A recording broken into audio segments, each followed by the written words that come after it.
Terima kasih buat yang udah nonton video ini. Jangan lupa klik subscribe bagi yang belum. Ini adalah video lanjutan dari video part 1 ya, karena pembahasan ini tuh cukup panjang. Oke, yang pertama kita lanjut Q&A yang part 2 dari Kak Sukmawati Dewi Hardono. Kak Sukmawati Dewi Hardono ini bertanya, Bun, anak bunda kan ada keistimewaan ya.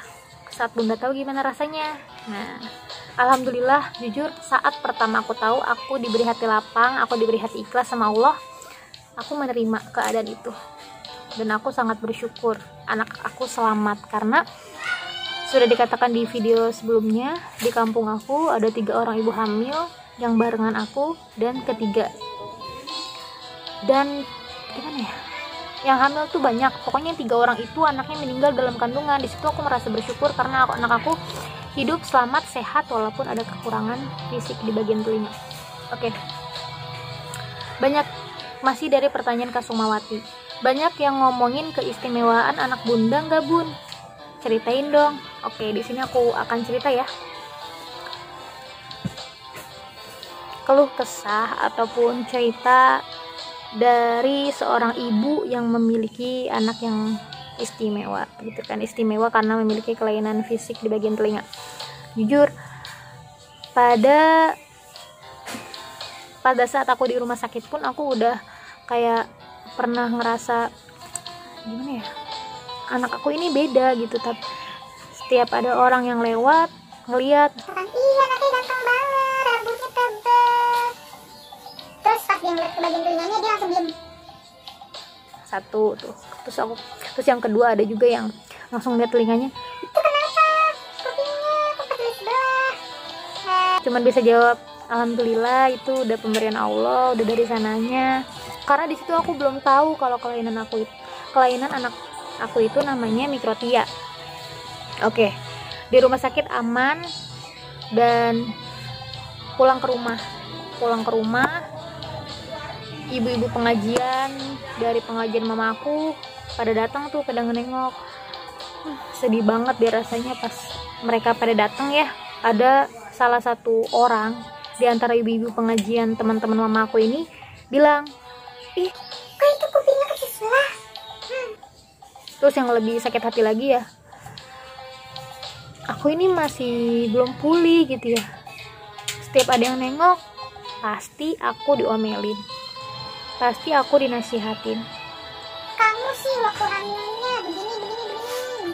Kamu sih waktu hamilnya begini. Sekali lagi, Itu bukan kemauan aku, itu takdir Allah. Aku ini hanya diberi amanah, hanya diberi titipan. Semua anak di dunia itu titipan, mau yang sempurna ataupun kurang sempurna. pokoknya pertama kali aku tahu anak aku punya kelainan, aku diberi hati lapang. Cuman akhir-akhir ini kadang aku suka merasa sedih gitu ya, ketika melihat temen-temen upload foto sama anak, diupload gitu ya, tidak perlu ada yang ditutupi. Tapi aku mikir di situ, kenapa gue harus menutupi? Mikrotia itu bukan aib, bukan salah anak, bukan salah aku, bukan salah Allah.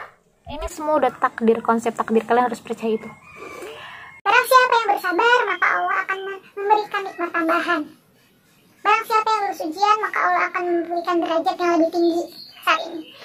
Aku cuman berharap dan aku pengen fokus buat mendidik Akhir menjadi anak yang baik, menjadi anak yang soleh, menjadi anak yang dihargai, menjadi anak yang disegani, dan tidak dibully.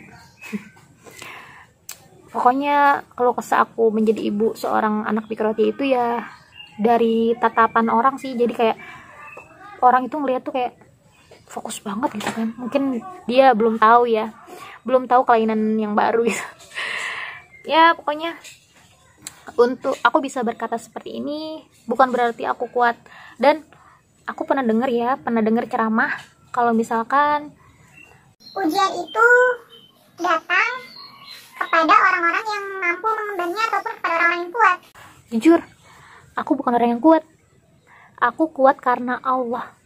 Aku nggak habis-habis berhentinya berdoa kepada Allah agar Allah memberikan aku kekuatan, agar aku bisa terus lapang, ikhlas, tidak iri, tidak dengki kepada orang-orang yang lebih dari aku. Aku harus melihat ke bawah. Banyak orang yang lebih buruk nasibnya. Banyak orang maaf, banyak orang yang tidak punya tangan, tidak punya kaki. Banyak orang yang nauzubillah, subhanallah, masya Allah. Tapi itu semua adalah ujian di setiap orang masing-masing. Aku bersyukur. Masih bersyukur karena akhir hanya ada kelainan di telinga. Dan berdoa terus, mudah-mudahan anak kedua aku normal semua. Karena ini mikrotia ini dikarenakan adanya lilitan tali ari-ari ya. Jadi tali ari-arinya tuh kayak ngelilit dari awal kehamilan gini nih. Pas di USG aja akhir tuh udah begini. Udah begitu. Jadi telinganya tuh jadi sedikit kurang berkembang daun telinganya. Dan adanya juga kemungkinan penyempitan rahim. Jadi misalkan telinga anak itu terlalu, pas saat mau berkembang telinganya terlalu mendempet ke rahim gitu, jadi kayak kurang berkembang. Oh ya, pada awal-awal jadi aku tuh seperti, aku lebih baik tidak dinasihati, aku lebih baik tidak disemangati pada saat itu, karena aku tuh udah merasa kayak ya udah sih, kalau kalian nasihatin aku, semangatin aku malah sedih. Tapi sekarang beda, aku sekarang butuh banget support, aku butuh banget semangat. Jadi mulai kesini tuh yang tadinya aku udah ikhlas, kadang-kadang aku sedih, jadi aku butuh banget semangat. Dan alhamdulillah keluarga, suami, semua, dan terutama diri aku sendiri sekarang udah nemuin semangat itu dan memulihkan kembali rasa ikhlas itu, karena percaya konsep takdir ya. Barang siapa yang ikhlas, barang siapa yang menerima, barang siapa yang lulus ujian, maka Allah akan tinggikan derajat. Baiklah, bismillah. Mohon maaf sebelumnya ada pertanyaan yang ketinggalan dari Kak Azizah Latifah. Pertanyaannya adalah, gimana caranya sabar dan kuat menjalani kehidupan? Ini berdasarkan kisah pribadi aku ya. Aku selalu diajarkan oleh orang-orang yang baik agar selalu bersyukur dan ikhlas.